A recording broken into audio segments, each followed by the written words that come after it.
Hi, this is Jim from Safety Wars. Before we start the program, I want to make sure everyone understands that we often talk about OSHA and EPA citations, along with some other regulatory actions from other agencies, legal cases, and criminal activity. Everyone is innocent until proven guilty in a court of law. Proposed fines are exactly that, and they are often litigated, reduced, or vacated. We use available public records, news accounts, and press releases. We cannot warranty or guarantee the details of any of the stories we share, since we are not directly involved with these stories, at least not most of the time. Enjoy the show. This show is brought to you by Safety FM. And from the border of liberty and prosperity and the highway to the north, this is Safety Wars for Wednesday, April 24th, 2024. How's everyone doing out there? Well, today I am using a virtual background.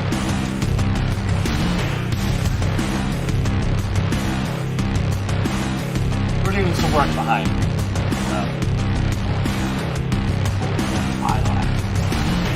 All out shoulder style. So I don't like using these fake backgrounds, but they were forced to. Doing some remodeling here in the Safety Wars studios, all to serve you better. How's everybody doing out there?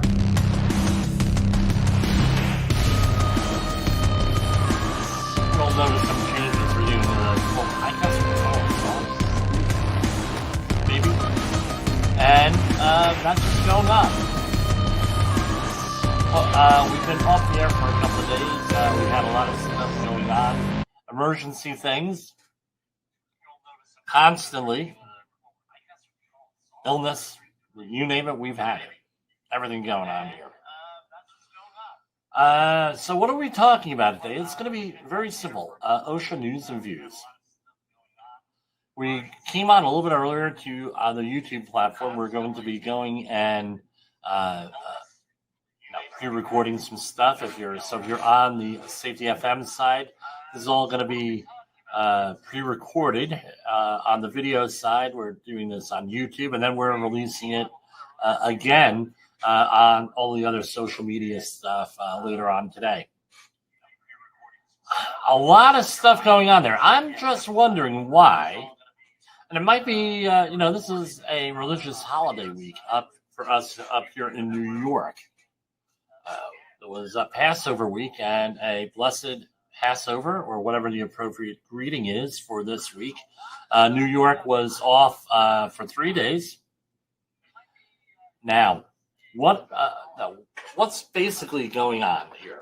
A lot of social turmoil up here. We've touched on a little bit on this show, the social turmoil. We seem to be, again, at ground zero here in New York State with a lot of this stuff over at Columbia. And I wanted to address this. I'm not going to give an opinion. Well, you got to support this side, or you got to support this side, or you got to do this, or you got to. That's not what we're about here. As everyone here knows, if you're a longtime listener, a longtime viewer, you've known me. A lot of our listeners here. I tell you what. I go out, and I'm shocked. And Jayallen had said this, and I don't think I'm telling anything out of school here. Jayallen had said, hey, once you get going here, a little bit, you're going to be recognized. So I go to different places, whether they're family events. That's what surprises me the most, are the family events, where I go, hey, Jim, I saw your program last week. It was pretty good. Or, Jim, hey, maybe you should work on this. Hey, Jim, why don't you do it? And I'll take criticism because it means people are watching. People are watching. They may agree with me, they may not agree with me. That's fine. I'm okay with disagreement on everything. At least you're watching. I've forgotten. Or I go to a conference. Hey, Jim, I always wanted to meet you. Or, hey, there's that crazy guy with this baseball jersey that's out there. Or, so it feels good. But everyone here knows. I'm getting off subject as usual. Everyone knows what my past has been with the political stuff. I want to point something out. They, and I'm going to use the word they, it doesn't matter how you define them, leaders of the movement, activists, government officials in some cases, social movement leaders, doesn't matter, however you want to break it down, doesn't matter. What do they see you as? You're a volunteer, you're volunteering for something. So exactly, if you're volunteering for something, what is your worth in that? Zero. That's what your worth is. Zero. A lot of these folks, they say, well, if this is a young volunteer, especially college, then what do they know? We're not going to listen to them. But what do we need? We need a couple of things. We need people to show that we're getting support for our movement. By the way, this is left or right, no matter what. They say, well, we need donations. So maybe if they're not college students, maybe a little older, we want donations because you have the youth angst that gets brought into this. All this stuff goes in here, and what happens? Today in Columbia University in New York City, and some of the other universities, and also at the local protests here, Google was another one. There was another report of Google employees getting fired over tech protests. Who's paying the price, ultimately? If you're involved in a successful movement, maybe you'll get some benefit from it. What if you're involved in not so successful, or you're involved in a public information campaign? What are you getting out of it? Now, what's in it for me? Well, Jim, I'm trying to build a better society. Okay, you're trying to build a better society. I get that. That may not be the best. That may not be the best way of going about it, because right now we have a number of college students that are being arrested, that have been arrested. Now they have a criminal record. Was that criminal record worth it? And by the way, the leaders in the movement, are they the ones getting arrested? Not usually. And if they do they have capacity and resilience to respond? Absolutely. So this, too, is part of the safety war. What's in it for me, and what's going to happen here? So I want you to have that in mind when you are doing this here with everything, with this, right? When you're involved. I don't care what side you're on. It could be one side or the other. People are there, and they will often take advantage of you. The other thing is this: if they keep on making stupid, quote-unquote, stupid mistakes, they're not organized, they don't have stuff organized with the media, anything like that, you're gonna, I'd say, so they say, Jim, what organizations are you affiliated with now? The answer is one. I attend meetings at one organization, and it's been around for about 75 years. Well-developed, well-organized. All right? The people who know me know who that is. But all organized. And they're primarily focused not in activism. They're focused in education and awareness. My protesting days are over. Here. All right? Something really comes up. Now we're into education, right? Maybe some small political campaigns here or there. I get called up for advice on political campaigns from my other friend Jay, not Jayallen. I have another friend Jay whose relatives were working on a political campaign. I helped them out on it, gave them some advice, things of that nature. But this is as I see it: is okay. You're doing the work. You're paying the price also. I had one of our listeners here. I had spoken to many years ago, and I said, "Oh, you're getting involved in politics. So you got to be very careful." The other thing is is that we have a whole thing with cancel culture. Here, there are people now at Google who are losing their job today, allegedly. This is what the news reports are, based on a protest that they may not have even been involved with. They may have been a passerby, and somebody noticed them on the camera. So these are the things you got to be wary of. Is who's paying the price? Are you going to lose your job? Are you going to destroy your reputation? Are you going to lose money? Are you going to lose time? Because out of everything, hey, job is replaceable. Time, not replaceable. Money is replaceable. Time, not replaceable. There is one individual that I used to be a Jimpoesl groupie back in the day when I was involved in politics. Teenager. She eventually went to a very prestigious university, got a very prestigious degree, and started to write things that people found shocking politically. Didn't advocate for anything illegal, just advocated for certain things. It ended up ruining, now that was in the early 2010s. She did make some headway in the national media. And what ended up happening, cancel culture. It got to the point where she could not do anything. I'm not even sure what she's doing. She's not on social media, doesn't return phone calls, has gone off the grid. Not that I've been calling her, but as enough people I know, they don't know what happened to this person. Every once in a while, she'll put a post on social media on something, but she's completely off the grid and had to go off the grid because it got to the point she was living in Washington, D.C. She was on a train in the subway in Washington, D.C., and there were people literally who were stalking her and coming up to her and cursing her out on the train. A criminal level harassment that she could not do anything about. In my opinion, criminal level harassment. And it was just for voicing a point of view. You don't want to be in that situation. You want to be, you don't want to be. You want to be in radical organizations, be in radical organizations. But I would be very, very careful as to what organizations and who you associate with when it comes to this stuff. So what I am going to do is we're going to take a short commercial break, and we're going to be back with the OSHA News. For Safety Wars, it's Jimpoesl. Wrong one.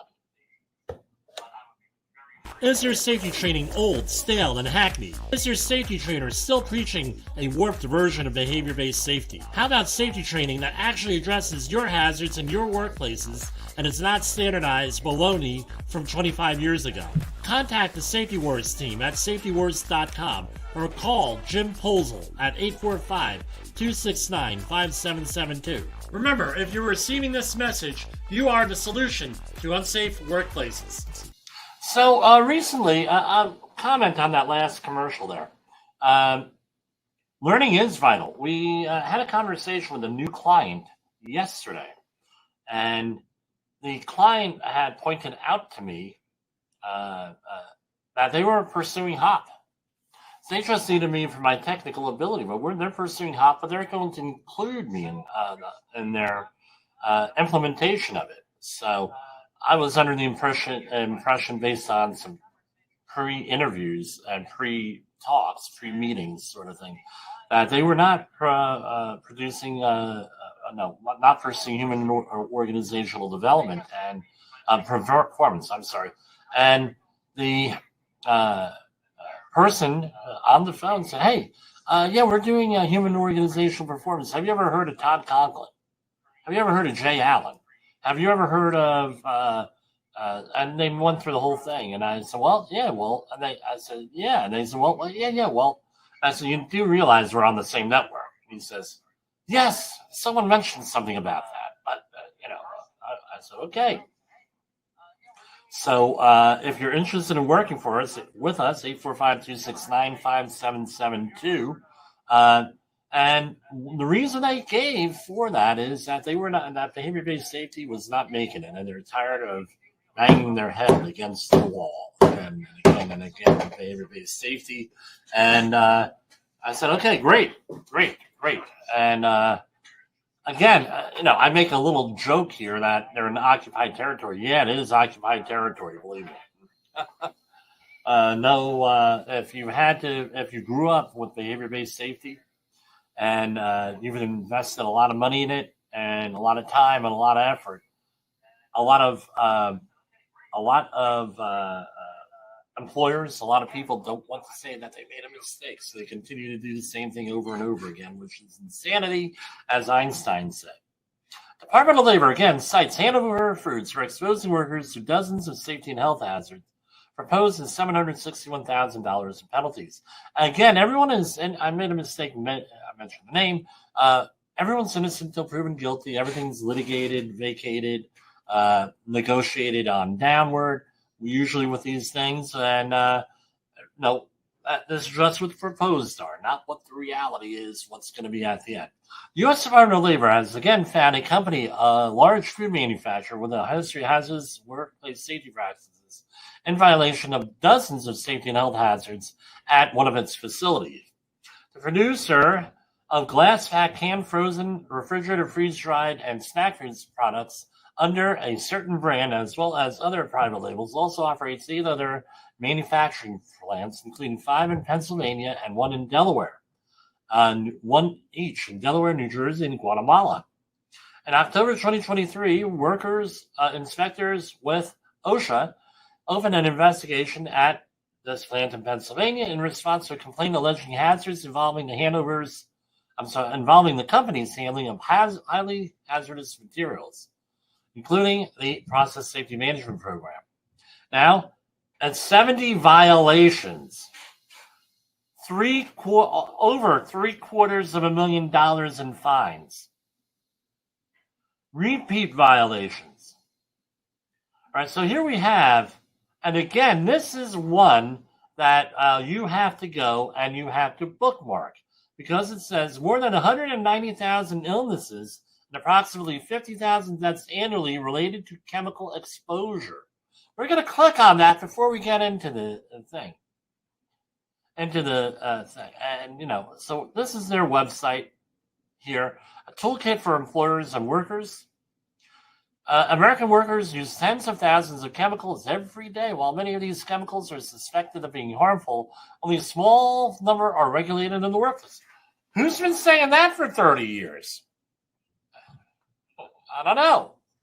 As a result, workers suffer more than 190 illnesses and 50,000 deaths annually related to chemical exposures. These are OSHA's numbers, not Jimpoesl's numbers. And they reference, again, I'm going to have to get access to this article and go through this.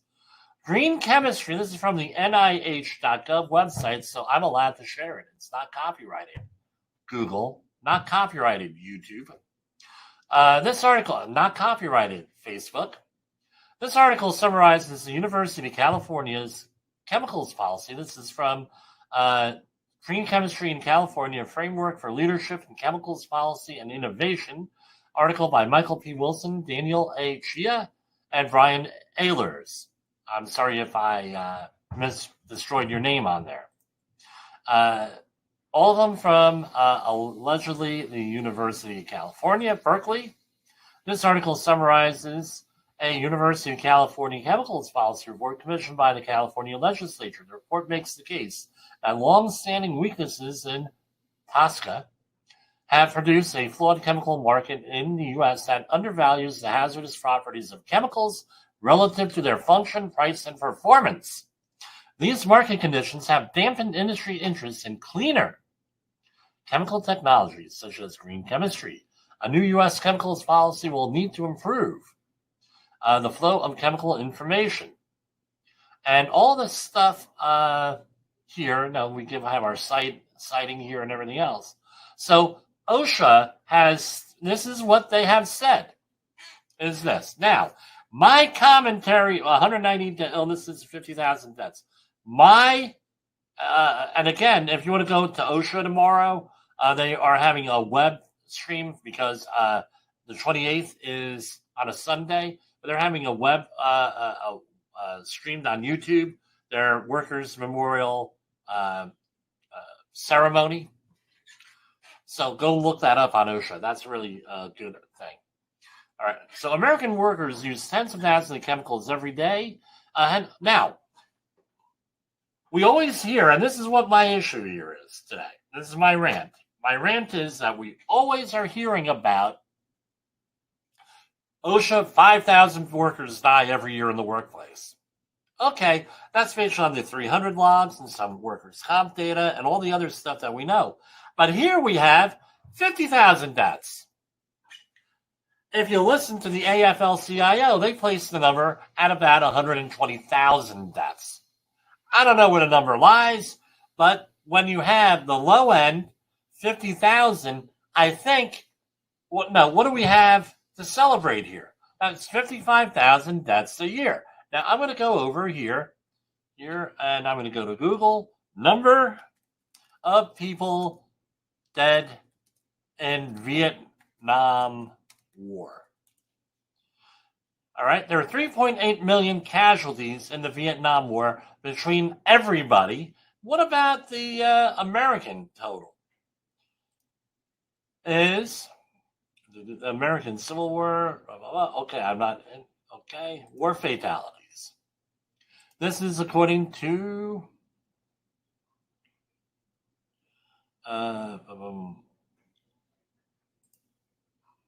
this stuff. Oh, okay. Here, I shouldn't have went through here. Now they want money. I just want the number of Americans killed in Vietnam War. I believe it's 57,000. 58,220 people. Right? Casualties in the Vietnam War. That's right? How long did the Vietnam War last? 10 years? That's debatable too, because we were in there earlier than that. Okay. So now, according to their own numbers, 55,000 people. OSHA, give or take. It's one Vietnam War every year. Really? Are we deluding ourselves here? Really? Now let's get back to the story here. OSHA cited the company for 70 violations, including 9 repeat, 51 series, and 11. This thing, this son of a gun is like 107 pages long. We're not going over 107. We're going to hit the major ones here. So let's see. Is this being... Yep, this is being broadcast. Okay. I'll zoom in here so maybe you can see it at home.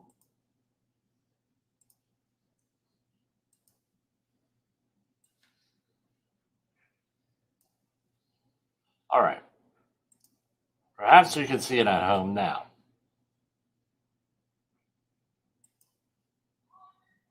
All right.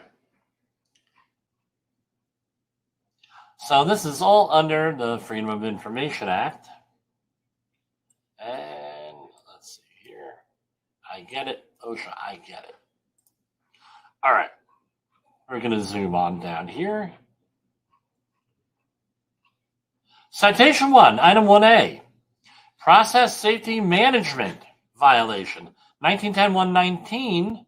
Maximum intended inventory of anhydrous ammonia. And that's a pneumonia if you're from New Jersey. Ammonia, anhydrous ammonia. 16,131. And then we have another PSM where you have to have an evaluation, an assessment done, a hazard assessment. Nothing on there.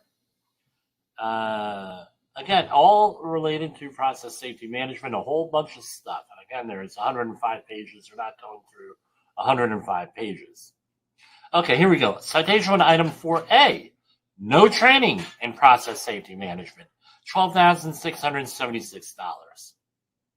Again, a whole bunch of stuff with process safety management not done. 0 violations here.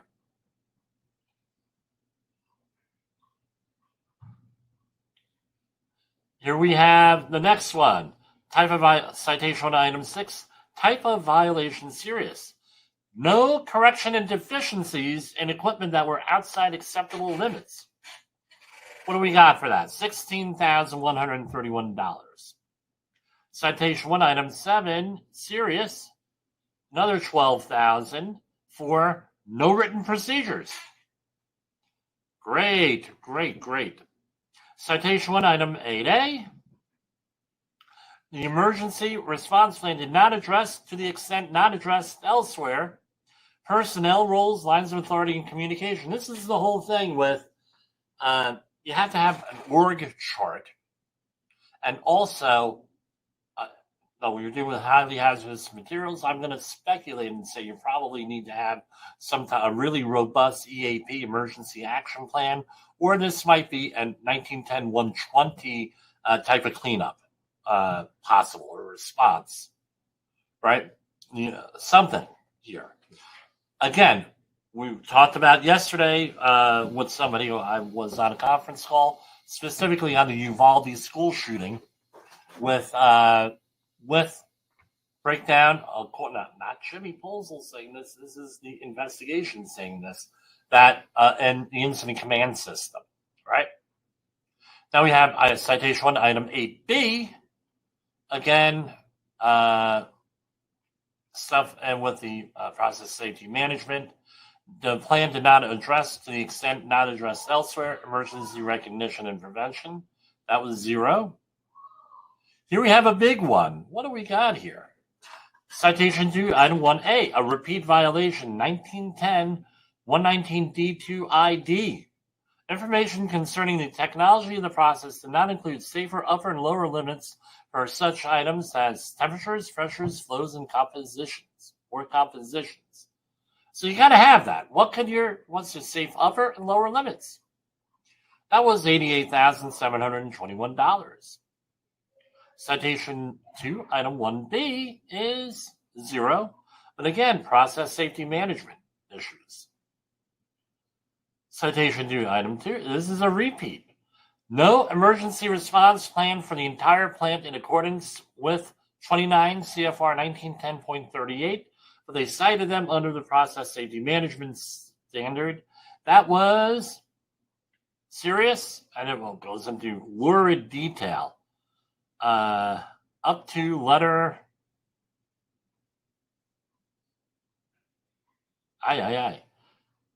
letter L. Wow, $101,398. Again, I think training your people. I'm gonna say this: training your people and everything else, doing these plans, probably hell of a lot less than $101,000. Just me. Citation 3, item 1. Type of violation other than serious. The employer did not retain the process safety hazard analysis updates or renewals for each process covered and documented. Resolution described in 1910-119. That's $0 on that, other than 0. Okay, that was one set. And that is a grand total of $394,068. But there's more.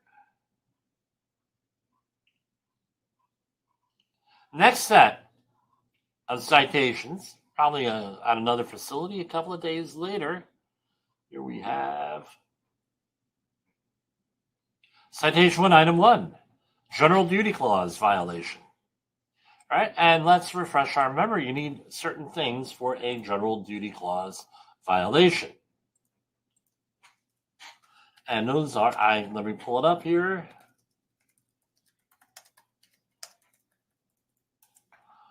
Okay, you need the elements necessary. The employer failed to keep the workplace free of a hazard to which employees of that employer were exposed. The hazard was recognized. The hazard was causing or was likely to cause the death or serious physical harm, and there was a feasible and useful method for the hazard. So OSHA has to go and prove all of these elements necessary for there to be a general duty clause violation. And their contention here is this.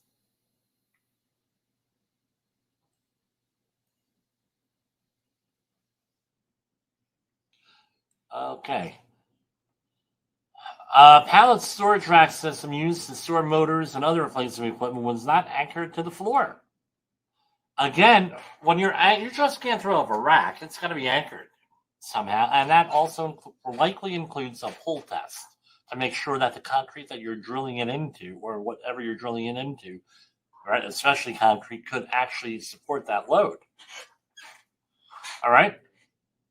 And that went on again, and then they go and they have to give you one feasible means of abatement on here, at least one, with that, and they could do that. That's $12,676. So how much does it cost to do a pull test? A hell of a lot less than $12,676, I'll tell you. The whole job is probably $1,000. So, and that's and goes good. You're not going to have an injury, at least related to that. Citation 1, item 2A. Walking and work, and this was a violation of that's not it's housekeeping. 15,211. Citation 1, item 2B was 0. Again, safe means and of exit and entrance. We're going down here on something else. Citation 1, item 3B. That was okay. Here we go. We got serious again anchorages, all related to that. We're on page 55 here. Okay, here we go. Another citation. Citation 1, item 4A. Safeguards designed to protect employees during an emergency, for example, sprinkler systems, alarm systems, fire door, and exit lighting, were not in proper working order at all time. And they list that out. $7,604. Citation 1, item 4B. No missing exit signs, allegedly. That was 0. Citation 1, item 5A. The employer did not inform and expose employees by posting danger signs or by any other equal effective means of the existence and location of and the danger posed by permitted spaces.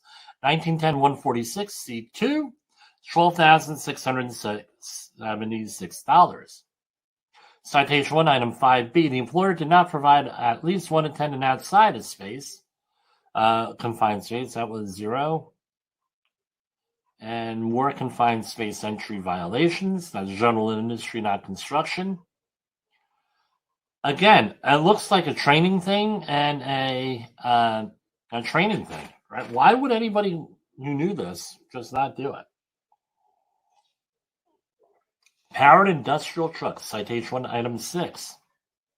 How's only one citation here?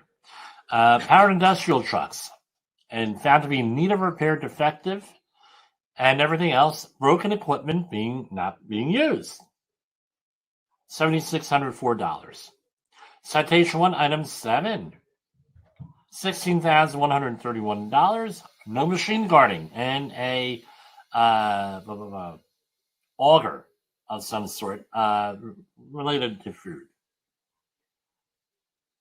Citation 1, item 8A. $10,140. Grinding wheels, right, without a work rest, right, within 1/8 of an inch, or a half an inch. $10,140. Citation 1, item 8B. The distance between the abrasive wheel periphery and the adjustable tongue or the end of the safety guard peripheral number at the top exceeded 1/4 of an inch. $0.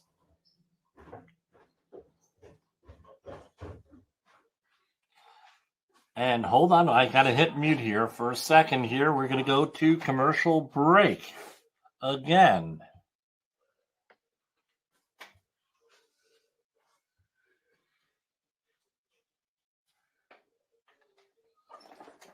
Looking good. What time? Where is the practice? 501 Zucker Park. Okay, I'll be done in 15 minutes. Dad. What? It's at 5:30, right? 5:15. Okay.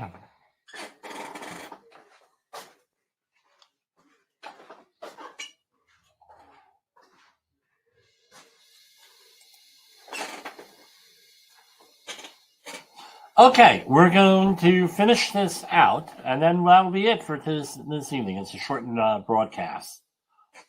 We're going to finish this out here, and then it'll be a shortened broadcast here tonight. Something just came up. This is what happens when you're broadcasting at home and your children are off from school. Citation 1, item 9A, type of violation serious. again, what was this? Damaged parts, right? This is under 1910.303. Degraded or corroded parts on process equipment, 16,131. Citation 1, item 9B, except as elsewhere required or permitted by subpart S, blah, blah, blah, light parts of electric equipment need to be guarded. There was $0 there. We're going on through here. Serious violation here. Again, electrical hazards. I'm just seeing the major ones because there's so many on this. Citation 1, item 11, flexible cords or cables used as a substitute as for the fixed wiring of a structure. Okay, extension cords are just, right, extension cords are just temporary. Did you know that? Oh, yeah.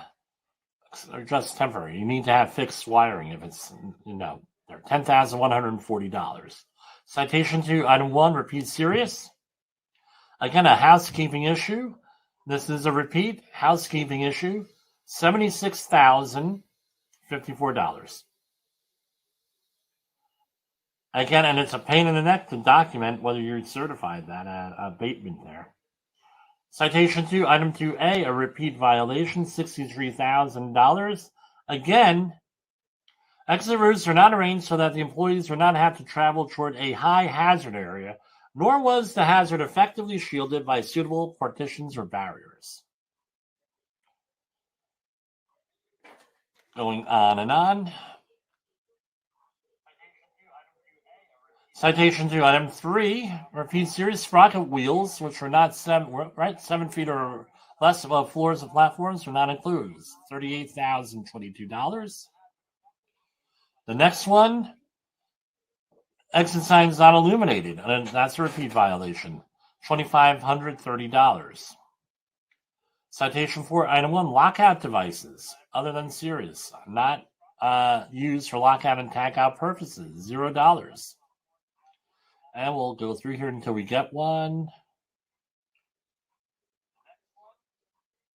These are, no.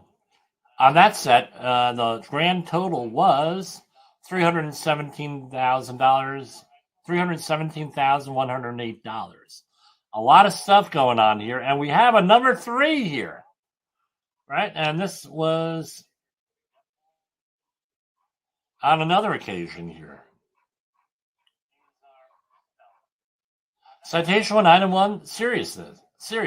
No eye protection, $12,676. How cheap is eye protection and face protection? Can't be that. It's not $12,676. Citation 1, item 2, hand protection, specifically with chemical dicing blades. Right? You're supposed to use cut-resistant gloves. And cut-resistant gloves are not necessarily your old-fashioned leather gloves. $12,676. Citation 1, item 3A. The employer did not designate a program administrator for a respiratory program. $10,140,000. More respiratory protection stuff. No fit testing, it looks like. Breathing air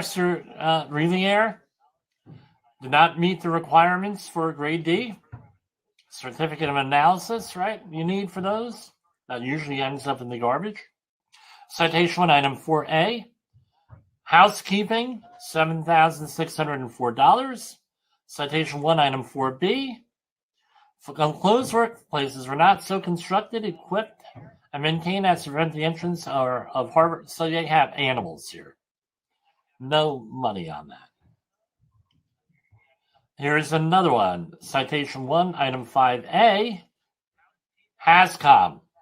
Did not have a HASCOM effective one, a written one. $7,604. And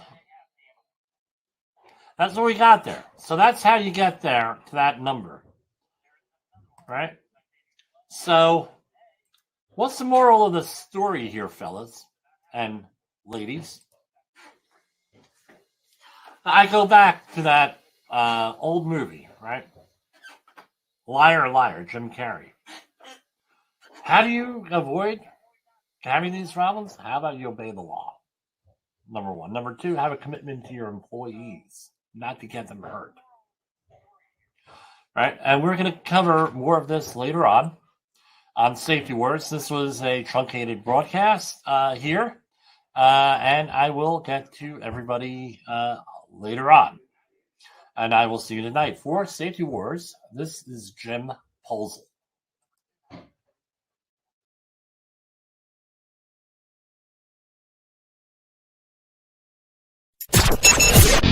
The views and opinions expressed on this podcast are those of the host and its guest and do not necessarily reflect the official policy or position of the company. Examples of analysis discussed within this podcast are only examples. They should not be utilized in the real world as the only solution available, as they are based only on very limited and dated open source information. Assumptions made within this analysis are not reflective of the position of the company.